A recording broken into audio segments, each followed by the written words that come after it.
እኛ ራሳችንን እንጠብቃለን። የሚሰራ ተሆነ መንግስት ስራውን ይስራ፣ የማይሰራ ተሆነ ስልጣኑን ለሰፊው ያስረክብ። በተሳለ መሰረት በተፈጠረው ችግር ምክንያት በዚህ አካባቢ ያላችሁትን ኢትዮጵያ ኦርቶዶክስ ተዋሕዶ ዘፈን ነበራሉ። ይሞታሉይ ታዲያ ይሞታሉይ ታዲያ እያሉ ዛሬ ኢትዮጵያን የሚመሩ ብዙዎች ጀግኖቻችን ተዋላችን ተነጥለው ቀርተዋል። በያለበት ያልተቀበረም አለ ዮቃምኒ ሴራዱፍ ሁናራና ሲኒፍራ ማነከዳባታ ሁኑንጃ ኢትዮጵያ ሰብአዊ መብቶች ኮሚሽን በአርሲ አስኮ ወረዳ 3 ሰዎች ብቻ ተገደሉ ብሎ ያወጣው ሪፖርት የተሳሳተ መሆኑ ተገለጸ። ሰላም አለይኩም ወራህመቱላሂ ወበረካቱ። ስለዚህ በተለያዩ ቦታዎች ላይ አሁን ደግሞ ሙስሊሞችን በመግደል ክርስቲያኖች ገደሏቸው በማለት ኃይለኛ የሆነ የሚቃወም ይቃወመኝ፣ የሚጠላ ይጥላኝ። ጤና ይስጥልኝ የተከበራችሁ ያልሞታችሁና ያልታገታችሁ ኢትዮጵያውያን እንደምን ሰንብታችኋል? ሰላም ጤና ይስጥልኝ። እንዴት አደራችሁ? እንዴት ዋላችሁ? እንዴት አመሻችሁ? አምላካው ቅዱስ እግዚአብሔር ስሙ ዛሬም ዘወትርም የተመሰገነና የተወደሰ ይሁን። መግቢያ እንዴት አያችሁት? አላችሁ በህይወት ተርፋችኋል? እግዚአብሔር ይመስገን ያለሁኝ። እንግዲህ የአርሲን ጉዳይ ነው ዛሬ የምንቀጥለው። በነገራችን ላይ ትናንትና ምሽት ላይ አልተኛሁኝም። በጣም ብዙ ስልኮች ሳወራ ነበር። አይኔ ትንሽ ስለቀላብኝ ነው መነጽሩን መጠቀም የፈለኩትኝ። በሁለተኛው ቪዲዮ ላይ እሱን መለስበታለሁኝ። በስልክ ያወራኋቸውን ነገሮች የሰውን ድምፅ ስለማላወጣ ጽፌ ሀሳቦችን ጠቀል ያሉ ሀሳቦችን ይዤ ለመምጣት ሞክራለሁኝ። በተለይ አርሲ የነበረው ጉዞ ላይ ከሊቃነ ጳጳሳቱ ጋር የነበሩ አንዳንድ አባቶች ደውሎልኝ የነበረውን መረጃ እና ለምን አባቶች እንደተመለሱ ጭምር በደንብ ሀሳባቸውን አስቀምጠውልኛል። ስለዚህ እሱ ላይ በደንብ እንመለከተዋለን። ለማንኛውም ይሄን ቪዲዮ በጣም ጠንካራ መልእክቶች የያዘ ቪዲዮ ነው። ለብዙዎች ኢየሱስ ሼር አድርጉት። ከዚህ እንጀምር። እኛ ራሳችንን እንጠብቃለን። የሚሰራ ተሆነ መንግስት ስራውን ይስራ፣ የማይሰራ ተሆነ ስልጣኑን ለሰፊው ያስረክብ። ምንድነው በሃይማኖት ላይ መቀለድ? ምን እስከምንሆን ነው? እና አሁን የኢትዮጵያ ኦርቶዶክስ ተዋሕዶ ቤተክርስቲያን ህዝቧን ይዛ በእውነት ይሄ ሃይማኖቱን ጉዳይ ታስቀጥላለች።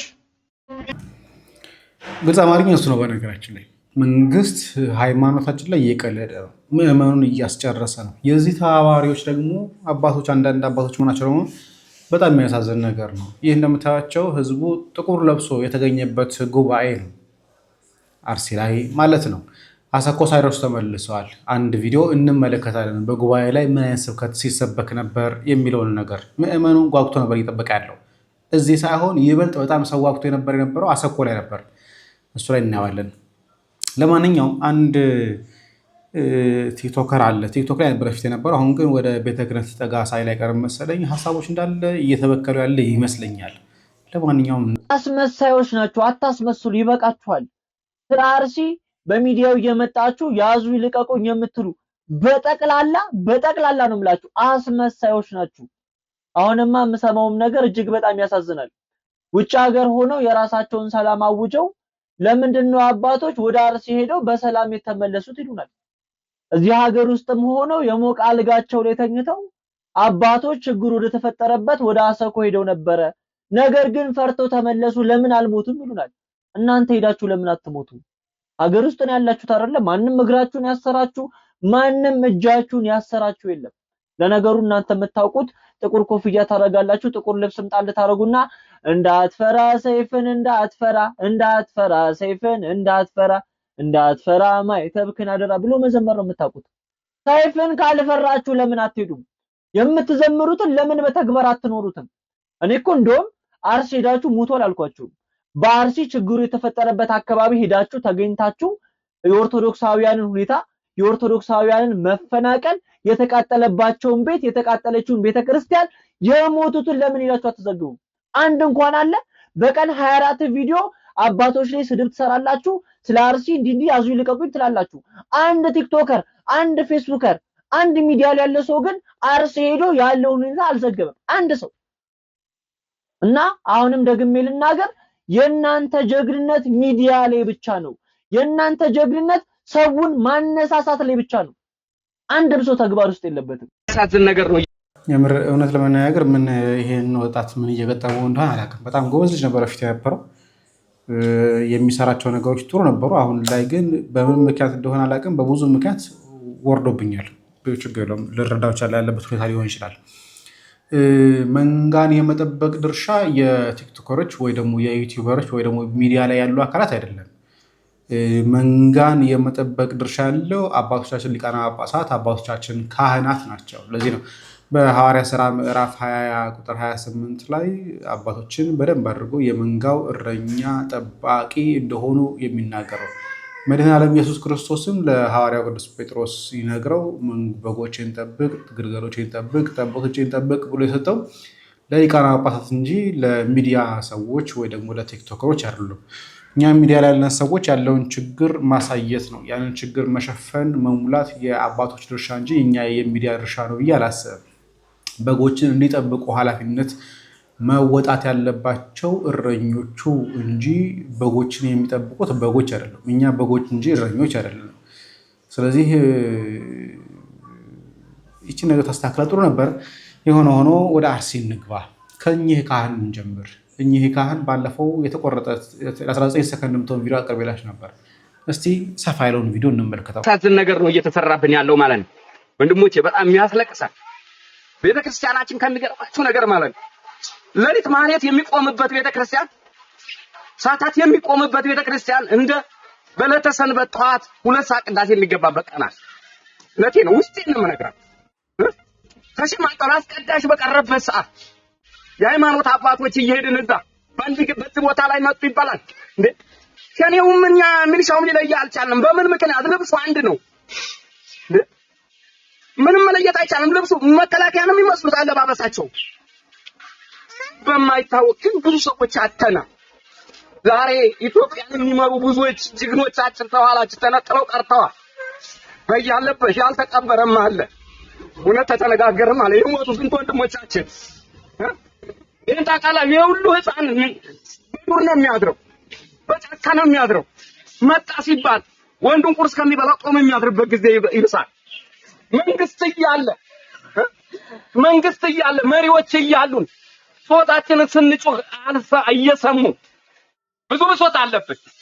ግማሹ በብርድ በሽታ አልፏል። ግማሹ አሁን ወገቤን ይላል። ግማሹ ነፍስ መውጣት ብቻ ነው የቀረው እንጂ ነፍሳችን እንደወጣ ነው የሚታወቀው። ስለዚህ ለለት የሚጎርሰው የለ ዛሬ የመጣው ይሄ ቅዱስ ሚካኤል ሞነበሱንቴ አምናን መከራ ስናሳይ ቆየን። ዘንድሮ መጣተና እንሰሳው የተረፈ አንድ የተረፈለትን በሬውን ወስደዋል። ሰው በገንዘብ እየተሸጠ ነው። በሚሊዮንም እዛም እየበሉም እያረዱ ነው። አሁን እነ መብራቱ ፍቅር የተባሉ ገንዘብ ተከፍሎ እዛው ታረዱ። አሳዝንም። ከምንም በላይ መሪዎች እያሉን እንደኛ ገበሬዎች ነን፣ አርሶ አደር ነን። ወዴትም መሄጃም የለን። ይሄ ህዝብ የምታውቁት ጠቅላላ ሴት ወንዱ በግብርና ነው እንጂ የሚኖረው በሌላ ደሞዝተኛ አይደለም። መንግስት ያለውን ተመንግስት ጎን የሚቆም ህዝብ ነው። ግብር ገብር ቢባል የሚገብር ነው። መዋጮ አውጣ ቢባል የሚያወጣ ነው። ማንም ወደ ኋላ የሚባልበት ነገር የለም። ስለዚህ ጮኸናል ምንም እንዳልጮኸን የተደረግነው ዛሬ በዚህ ቦታ ላይ እግዚአብሔር ቅዱስ ሚካኤል ይጠብቅልን። ይኸው ህዝበ ክርስቲያኑ እንዳለ መጥቶት ነው ፈሰን ያለ ነው።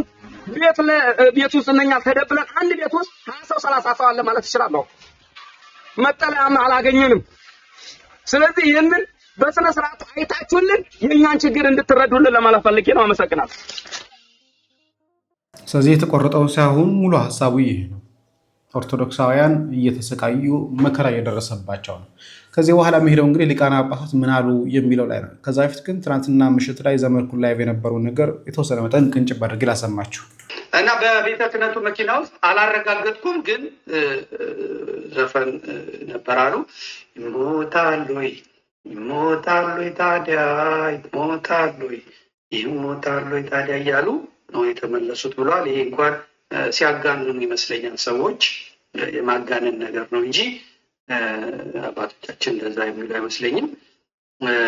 ቢያውቁ ኖሮ ይዘምሩ። እኔ ራሴ በጣም ቢያውቁ ኖሮ ይዘምሩ ነበር። ሞት ነው ረሃብ ከክርስቶስ ፍቅር የሚለየኝ፣ ወይም ደግሞ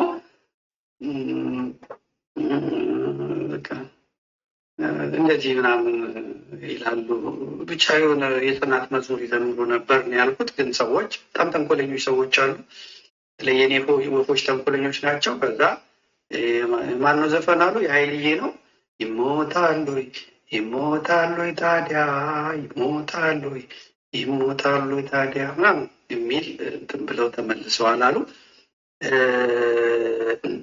በእውነት እንኳን ጳጳስ መነኩሴ ሚስትና ድስት የሌለው የወለዱ ህጋውያን እንኳን በዚህ ዘመን ለመኖር እንደ ብፁዓን አባቶቻችን አይጓጉም ነው ያሉኝ ታዛቢዎች። ትክክል አይደሉም። ሰዎች ስለሆኑ በብላሽ መሞት አይፈልጉም። በከንቱ መሞት ያለበት ምዕመኑ ነው እንጂ እረኛ ድሮ ቀር እረኛ ከበጎቹ ፊት እየሄደ ከተኩላ ከበጋ የሚጋፈጠው ድሮ ቀር። አሁን እረኛ ከኋላ በግ ነው ከፊት ከተኩላ ከእንትን ጋር የሚዋጋውና ይሄ መስተካከል አለበት። አንዳንድ ሰዎች እንደዚህ ያላችሁ ስለሆነ ማለት ነው አባቶቻችን ለምን እንትን አልሄዱም ወደፊት ለምን አልሄዱም የምትሏላችሁ። የእስራኤል እረኞች ናቸው። የእስራኤል እረኛ ከበጉ ፊት ነው የሚሄደው። ከዛ በኋላ በጎች እረኛቸውን ተከትለው ነው የሚሄዱት። የኛ መታን ነው እና ይጎዳችኋል፣ እናንተ ደግሞ ከሞታችሁ ጥሩ አይደለም። ስለዚህ እኛ ይህን መሳሪያ ማለፍ ስለማንችል ወደ አሰኮ መሄድ አትችሉም አሏቸው። ወዲህ ጊዜ አባቶቻችን በእውነት በጣም ለመናኖቻቸው ለልጆቻቸው በጣም የሚያዝኑ ስለሆነ አዙራ ብለው አባቶቻችን በእውነት በጽናት በስብዓት ወደኋላ ቀኝ ዞር ብለው አዙረው ወደ ተመልሰዋል ማለት ነው። በእውነት በጣም ያደነኳቸው በጣም ብልሆች ናቸው። ምክንያቱም መቆየት አለባቸው። ያ መታረድ የለመደ ህዝብ፣ መገደል የለመደ ህዝብ፣ መሞት የለመደ ህዝብ ምን ይሰራለታል? አባት ሄዶና በእውነት አባቶቻችን በጣም ጥበብ በተሞላበት ሁኔታ ራሱ የመንግስት ኃይሎች በጣም እስኪደነግጡ ድረስ ችሎታቸውን እንዳየሩ ወለድ ተገልብጠው ወደኋላ ሄደው። በነገራችን ላይ በዚህ ጉዞ ላይ በጣም ቦታው ላይ ለመድረስ ሲጓጉ የነበሩት በጣም ፍላጎት የነበራቸው ምናልባት በሁለተኛው ቪዲዮ ላይ እንመለከታለን ብያለሁም አቡነ ኤልሳ ነበሩ እና በመመለሳቸው ተናደው ሲያለቅሱም የነበሩት አቡነ ኤልሳ እንደሆኑ ሰምቻለሁኝ።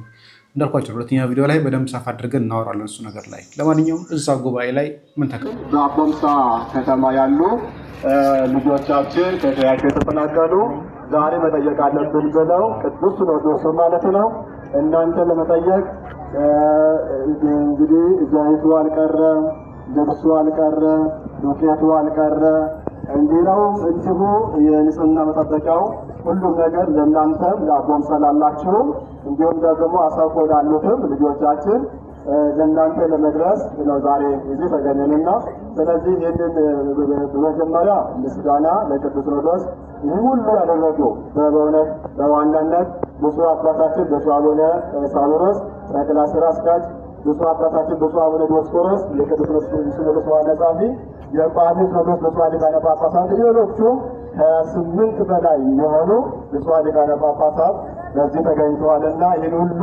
ስላደረጉን በዚህ ታላቅ ሕዝብ ምስጋናን ያቀርባለሁ። እግዚአብሔር ይጠብቅልን፣ እናንተንም እግዚአብሔር ያጽናችሁ።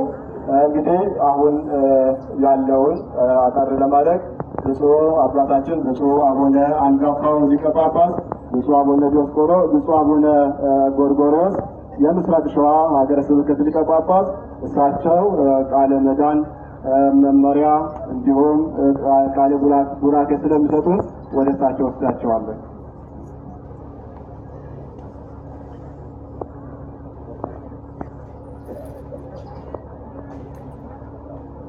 አባታችን አቡነ ዲዮስቆሮስ የቅዱስ ሲኖዶስ ዋና ጸሐፊና የራያ ሀገረ ስብከት ሊቀ ጳጳስ የተመሳሳይ በመዘክር ማህበራት ጳጳስ፣ ብፁዕ አቡነ ጎርጎርዮስ የምስራቅ ሸዋ ሀገረ ስብከት ጳጳስ፣ ብፁዕ አቡነ ማርቆስ የኢትዮጵያ ኦርቶዶክስ ተዋሕዶ ቤተክርስቲያን የስብከተ ወንጌልና ሐዋርያዊ ተልእኮ መምሪያ የበላይ ኃላፊ ሊቀ ጳጳስ፣ ብፁዕ አቡነ ቀሌምንጦስ የሰሜን ሸዋ ሀገረ ስብከት ሊቀ ጳጳስ፣ ብፁዕ አቡነ ሕርያቆስ የአዲስ አበባና የሀዲያ ስልጤ ሀገረ ስብከት ሊቀ ጳጳስ፣ ብፁዕ አቡነ ፊልጶስ ቅድስት ሥላሴ መንፈሳዊ ዩኒቨርሲቲ ፕሬዝዳንትና የጋሞ ጎፋ ደቡብ ኦሞ እና አርሲ ዞን ሀገረ ስብከት ሊቀ ጳጳስ፣ ብፁዕ አቡነ ገብርኤል የምዕራብ ሸዋ ሀገረ ስብከት ሊቀ ጳጳስ፣ ብፁዕ አቡነ ኤልሳ የአርሲ እና የሶማሌ ኢትዮ ሶማሌ ሀገረ ስብከት ሊቀ ጳጳስ፣ የጠቅላይ ቤተ ክህነት የመምሪያ ኃላፊዎች፣ መነኮሳት አባቶች፣ እንግዶች በዚህ የተገኛችሁና ከሩቅም ከቅርብም በዚህ የተገኛችሁ የክርስቶስ ቤተሰቦች ሁላችሁ እንደምን ዋላችሁ? እግዚአብሔር ይመስገን። እንደምን አረፈዳችሁ? እግዚአብሔር ይመስገን። ከሞልተን ነጋጅቱ waaqayyo gooftaan keenya uumaan keenya fayyisaa keenya guyyaa har'aa kana asitti akkami wal agarru akka dhufneetos ilaallu nu taasise waaqayyo galanni isaa haa ga'u። በዛሬው ዕለት እግዚአብሔር አምላካችን ፈቅዶልን በቅዱስ ሲኖዶስ ውሳኔ ቋሚ ሲኖዶስ ውሳኔ መሰረት በተፈጠረው ችግር ምክንያት በዚህ አካባቢ ያላችሁትን ኢትዮጵያ ኦርቶዶክስ ተዋሕዶ ቤተክርስቲያን ክርስቲያኖች፣ ኢትዮጵያ ኦርቶዶክስ ተዋሕዶ ቤተክርስቲያን ተከታዮች ልጆቻችንን እናንተን ለማየት በደረሰባቸው ችግር ለማጽናናት፣ ለማረጋጋት፣ አይዟችሁ ለማለት ነው ብፁዓን አባቶች ሁሉ እዚህ የተገኙት። የእናንተ መቸገር የእናንተ ችግር በጣም ስላሳሰበን በጣም ብዙ ስላሳሰበን እና ስላስለቀሰ ብዙ ከእናንተ ጋር መተን እናለቅሳለን፣ እንጠይቃችኋለን፣ እናጽናናችኋለን፣ እናረጋጋችኋለን ብለን ነው በዛሬው ዕለት የመጣ ነው። እንግዲህ ያው ጉያ ከእናንተ ፍሌት በነገራችን ላይ ከዚህ ንግግር በኋላ ብዙም አላስተማሩም የሚል ነገር አለ። ምናልባት በኋላ ላይ የምንመለከተውን ነገር አንዱ ፍንጭ ልሰጣቸው የፈለኩት በዚህ ቪዲዮ ላይ ነው። በፒአር ላይ በተለይ ፐብሊክ ሪሌሽን ላይ የሚሰሩት የህዝብ ግንኙነት ክፍሉ የኢኦቲሲ የህዝብ ግንኙነት ክፍሉ የጻፈው ጽሁፍ ምሽት ላይ በቴሌግራም ላይ አሳውቂያቸው ነበረ። ከዚህ ጽሁፍ ጋር በተገናኘ የምናነሳቸው ሀሳቦች አሉ ብያቸዋለሁ። ምናልባት ያንን ንግግር አቡነ ሳዊሮስ አልተናገሩትም የሚል ንግግር አለ የሚል ሀሳብ አለ። እሱን ሀሳብ ነው እግዚአብሔር ከፈቀደልን በኋላ የምንሞግተው ማለት ነው። ዮቃምኒ ሴራዱፍ ሁናራና አሲኒፍራ ባና ከዳባታ ሁኑንጃ ጃን ወሩሰኑ ታኒሰን ከዱፍ የራሳሰን ቀብ ሙአፋኑ ማንሶባ ሻነን ጊዜ ኢሳን ዱፋኒ አስጋን ቢልቢላን ወርቁ በቀመመራይ እንጎር ኢሳን ወደ ጠላታ ካራጉፍቴና ወዳናለ ቢሮ ዶንተሪን ጀሪ ደቸ ጠላተረት ኩኑ ዲቤቶ ዲቤጅ ኑራኮና መካሻኔ ሚት ሻኔን ኡመታ ካና ጫላ ሁነለን ቀቡ ባይናለን ቀቡ ኑካዲቤ ውቡማ ባዴ ኡርጡሚ መታ ጋዲ አጆፍቲ ጃ ኑጉቡማ ዋንተ ታይ ጋሩዩ አታው ማለ ሚያስላራ namni kun mulu mana qaba biyya qaba iddoo qaba bar irraa dhufeeste lubbu waan ta'eef billaan waan qalamuuf wanni billaa caale jira eenyutti iyyanne yoo mootummaan qabamu baate akkam taate rabbi isinitti agarsiisu kun atattamatti yeroo gabaabatti yoo mootummaan nu xiyyeeffate waan kana fala yoo nu kaa'u baate waan jiraannu sin qabu wanta dhaabannee deemu sin jiru bakka wanni hangammaa sabab kamma sangaa gurguree qawweetti bitate waan rasaasan bitu dhabe bakka qawweetti fite mootummaan hawaasa dhiisi caasaafuu ጥይቲ ሰዲ ወኪን ራሳሳ ሸን አንገን መለክት ኩኑ ረኮ ጉዳ በቃ ከናባና ዳገፈተን ሲንገላቶ ፈዳ ገላቶ እስቲ የተናገሩትን ነገር ኮሜንት ላይ ጻፉልኝ። በደንብ አልተረዳኋቸው። ምናልባት ስለ ጥይት ስለ መሳሪያ እያወሩ ስለ መሳሪያ ነው ያቀረብኩላችሁ። ኦሮምኛ የምትችሉ ሰዎች ኮሜንት ላይ አሳውቁኝ። ከኢሰመኮ ያወጣው ሪፖርት ማህበረ ቅዱሳን እንዲህ ብሎ ማስተካከያ ሰጥቶ ዘግቦታል። ኢትዮጵያ ሰብአዊ መብቶች ኮሚሽን በአርሲ አስኮ ወረዳ 3 ሰዎች ብቻ ተገደሉ ብሎ ያወጣው ሪፖርት የተሳሳተ መሆኑ ተገለጸ። ምንም እንኳን ኢሰመኮ ይህንን ቢልም በዚህ ወረዳ ብቻ 8 ምዕመናን መገደላቸውና ከ2000 በላይ ምዕመናን ደግሞ መፈናቀላቸው ተነግሯል። ባልደረባችን ሀብቴ ብርሃኑ ይህንን ጉዳይ አስመልክቶ በስልክ ከቤተክርስቲያን አገልጋይ ጋር ቆይታ አድርጓል። ተከታትለን እንመለስ።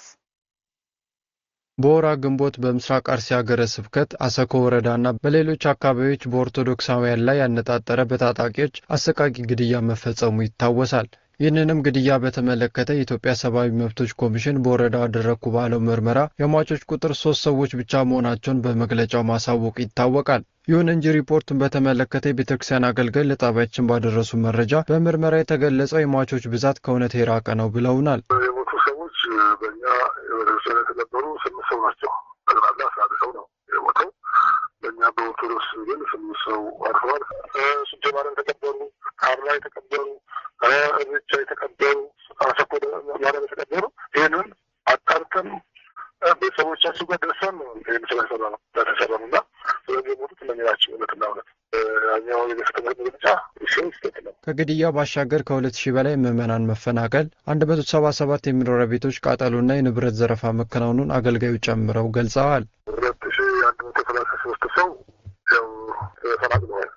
177 ሰው ደግሞ ቤቱ ሱቁ ተቃጥሎበት ያው እንደዛ ተወጥቷል።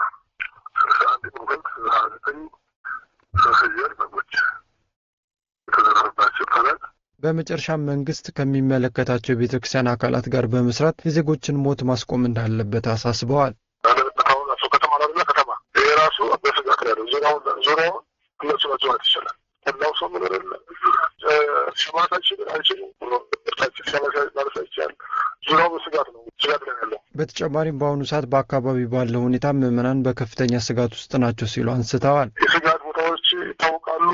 እንግዲህ መካቸዋል ለእኛ ቦታ ቅድሚያ እየተሰጠ ሰው ሳይፈናቀል ሰው ሳይሞት ሰው ከተወለደበት ካደገበት ሀገር ሳይሰደድ ቅድሚያ ስራ ሊሰራ ይገባል የሚል ሀሳብ ነው ያለኝ። በኦርቶዶክሳውያን ላይ በሚደርሰው ተደጋጋሚ ግድያና ጥቃት እጅጉን እያሳሰበን መጥቷል ሲሉ ምዕመናን ተናገሩ። ባልደረባችን ተመስገን ፈቃዱ በአዲስ አበባ ከተማ ተዘዋውሮ ያነጋገራቸው ምዕመናን በተደጋጋሚ ጊዜ በኦርቶዶክሳውያን ላይ የሚደርሰው አሰቃቂ ጥቃት በአፋጣኝ ሊቆም ይገባል ሲሉ አስተያየታቸውን ሰጥተውናል። በተከታይነት እናቀርባለን። ምናሻ በሚያሳዝን ሁኔታ ታዲያ አሁንም ቢሆን ፍትህን እየጠየቅን ያለ ነው ወይ ደግሞ ፍትህ እንዲያሰፍን ያለ ነው። በእርግጥ ግዴታ ቢሆንም ግን ከመንግስት አሁንም ቢሆን መጠበቃችን ግን ሌላው ሰት ነው እያስባለሁ። ይህንን ግን እንደ ማስጠንቀቂያ ሰሙት። ሰላም አለይኩም ወራህመቱላሂ ወበረካቱ። ሰኔ 4 2018 በዛሬው ዕለት አንድ መልእክት ነው ወደ እናንተ ማድረስ የፈለኩት። በመላው ኢትዮጵያ በመላው አማራ የምትገኙ ሙስሊም ሆነ ክርስቲያኖች እንግዲህ አሁን ላይ በቅርብ ጊዜ የአርሲ ላይ የተፈጸመውን ድርጊት አይተናል። ስለዚህ በተለያዩ ቦታዎች ላይ አሁን ደግሞ ሙስሊሞችን በመግደል ክርስቲያኖች ገደሏቸው በማለት ኃይለኛ የሆነ የጥፋት ድርጊት ስለታቀደ ሁሉም ወጣት ሙስሊሙ ክርስቲያኑን መጠበቅ አለበት፣ ክርስቲያኑ ሙስሊሙን መጠበቅ መቻል አለበት። ስለዚህ የተሸነፈው የአብይ አህመድ ስርዓትና አገዛዝ አሁን ላይ ያደረገ ያለው ምንድነው? በዋነኛነት አንዱን በመግደል እርስ በርስ እንድንጫረስ የሃይማኖት ጦርነት ለማስነሳት በቅርቡ በተለያዩ ቦታዎች ላይ እንዲህ አይነት ድርጊቶችን ለመፈጸም ስላቀደ ሁላችሁም ወጣቶች ልንነቃ ይገባል። ካለንበት ልንባንን ይገባል። ይበቃል ልንል ይገባል። እየተገደልን ያለነው በአማራነታችን ስለሆነ ሁሉም ሰው ይሄንን የሆነ ቦታ ላይ ችግር ከተፈጠረ ዋናው እቅዱን የፈጸመው አብይ አህመድ ስለሆነ መጠበቅ መቻል አለባችሁ። ያን ሰው ለህዝብ ወንጀለኛውን ለህዝብ ማጋለጥ መጠቆም መቻል አለባችሁና ሁሉም ወጣት ነቅቶ መጠበቅ መቻል አለበትና አደራ ለማለት ያክል ነው። ሼር ኮፒ ሊንክ በማድረግ ለሁሉም አድርሱልኝ። አመሰግናለሁ። ማለት ላይ ይሄንን እንደ ጥንቃቄ ብናየው ጥሩ ነው፣ አይከፋም። እንደዚህ አይነት ኢንሳይደር የሆኑ መረጃዎችን በተለይ ሙስሊሙና ክርስቲያኑን ለማጋጨት እየሰሩ ያሉ አካላት ሊኖሩ እንደሚችሉ ምንም ጥርጥር የለውም። ግን ጥንቃቄ ማድረጉ አይከፋም። እዚህ ላይ ባለፈው በተለያዩ አካባቢዎች ላይ ቤተክርስቲያን ስደት ገጥሟት ሲቃጠል፣ ቤተክርስቲያን አባቶች ሲገደሉ አገር አቀፍ የሆነ እንትን ጥቁር ልብስ አልብሰው ቤተክርስቲያንም ጥቁር ከል አልብሰው ያሳዩ ተቃውሞ እዚህ ልደታ እንኳን ትዝ ይላል። ጧፍ አብርተው ምሽት ላይ መንግስትን ያስደነገጠ የ4 ኪሎን መንግስት ከወንበሩ ያነቃነቀና በፍጥነት ያ ሰላማዊ ሰልፍ እንዳይደረግ የተሯሯጠበት ዘመን ነበር። ይሄን ማድረግ የሚያስችል እኮ አቅም አላት ኢትዮጵያ ኦርቶዶክስ። ያን ማድረግ ታዲያ ለምን አሁን አልፈለገችም? ይሄን ሁሉ ሰዎች እየተገደሉ ምዕመኗ እየተገደሉ እሱ ነው እኮ የሚገርመኝ። አሁን ይሄም እኮ የኔም ጥያቄ ነው፣ ልክ ያንተ ጥያቄ። ምንድነው የሆኑትና አቡነ ማትያስ ምንድነው እነኚህ ቆብ የደፉ በጣም ለምድር ሰማይ የከበዱ አባቶች ይሄንን ለማድረግ ምንድነው ምዕመኑ እምቢ ሞት ይብቃን መገደል ይብቃን ብሎ እንዳይነሳ ምንድነው ችግራቸው? ይሄ እኮ የሐዘን ቀን መታወጅ እኮ አለበት ቤተክርስቲያን ነው ብሎ እኮ ምዕመኑ እኮ መንግስትን ሊያፋጠው ይገባል በሰላማዊ ትግል። ልክ አይደለም ተብሎ እኔ የምልህ የሚከፍሉት መስዋዕትነት ምንድነው? እሱ ንገረኝ እስቲ። እኔ አንዳንድ ጊዜ እኮ መስዋዕት የምትሆነው በእግዚአብሔር ቤትም እነ ቃየል ምናምን መስዋዕት የሆኑት የሆነ እንትን አለው የእግዚአብሔርም ቃል አለበት። ለምንድን ነው እነኚህ መስዋዕት የሆኑት? የክርስቶስ ደቀ መዛሙርት እኮ ሐዋርያቱ ተዘግዝቀው የተሰቀሉት እነ ጴጥሮስ ምናምን እነ ዮሐንስ ሮማ አደባባይ ላይ እንትናቸው ሬሳቸው የተጎተተ የሞቱት እኮ ምክንያት ስላላቸው ለወንጌል ነው የሞቱት። ለምንድን ነው የሞቱት? እነኚህ ያውም በዚህ በ21ኛው ክፍለ ዘመን በ22ኛው ክፍለ ዘመን የሃይማኖት ነፃነት ባለበት ምድር ላይ የፈለግከውን ማምለክ በምትችልበት ሜዳ ላይ ቆመ እንደፈለግክ ጮኸ የራስን እምነት የምትሰብክበት ዘመን ላይ እንዴት አድርገህ ነው አንተ ሰዎች በራሳቸው አጥቢያ በራሳቸው አካባቢ የሚያመልኩትን አምልኮ ስርዓት ተቃውሞ በዚህ ደረጃ የምትፈጃቸው የአምልኮ መቅደሳቸውን የምታቃጥል የምትሆን? ይሄንን እምቢ የሚል ኖ ይሄ ይበቃናል ሞት የሚል ምዕመን እኮ አለ። ለምንድን ነው ይሄን ማስተባበር ያልቻሉት? ይሄ እኮ ፖለቲካ አይደለም። ይሄ ፖለቲካ እኮ አይደለም፣ የእምነት ጉዳይ ነው። እነኚህ ስማ ትላንትና አይተሃል አይደለም? ጽላቱን ነው ይዘው ሸሹት ሰዎች፣ ቤታቸው የተቃጠለ ንብረት። አየህ ለእምነቱ ምን ያክል ቀናኢ እንደሆነ ያ ህዝብ ለእምነቱ ቀናኢ ስለሆነ ጽላቱን ይዞ አካባቢው ወጣ ህዝቡ ተነቅሎ።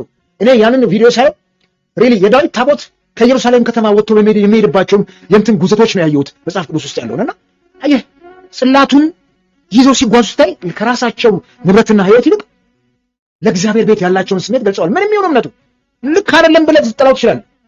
እኔ ልክ ነኝ ያለውን ግን አክብርለታል። ልክ እኮ ነው፣ ለራሱ ልክ ነው። ያንዳንዱ እምነት የራሱ ልክ ነው። ያንተ ልክ አይደለም የኔ ነው ልክ ግን አይሰራም በፍጹም። ይሄ ነው አሁን እኛ ሀገር ላይ ተቸገርነው ክርስትና ላይ ቶታሊ ውሰዳቸው። እኛ ሀገር ላይ በመላው ዓለም ያለውን ክርስትና አንድ አይነት መጽሐፍ ቅዱስ ነው ያሉት። የቀኖና ጉዳይ ነው፣ የዶግማ ጉዳይ ነው የሚለያቸው፣ የሰዓት ጉዳይ ነው። ይሄ እኮ ፕሮቴስታንት ውስጥም ልዩነት አለ፣ ኦርቶዶክስ ውስጥም እኮ ልዩነት አለ። አቻችለን ነው ግን መሄድ ያለብን። ከዚህ ውጭ ግን ነው የኔ ነው ልክ ያንተ አይደለም ብለን በዚህ ደረጃ ልታወድማ አትነሳ።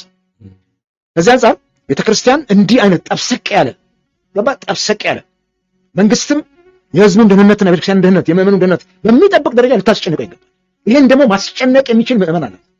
በእውነት ነው በቁጥርም ቢሆን በማንኛውም እንትን ማስጨነቅ የሚችል ህዝብ አለ። አይተዋል ደግሞ ይሄን አሳይተዋል። ከዚህ ቀደም እያንዳንዱን ቤተክርስቲያን በመላው ሀገሪቱ ጥቁር የሐዘን ጨርቅ አልብሰው ህዝቡም ለብሶ ያንን አይተናል። ግን ይሄንን አድርጎ ማስጨነቅ ይሄ ምንም ሰላማዊ ነው ጠመንጃ ያነሳ ማለት ነው።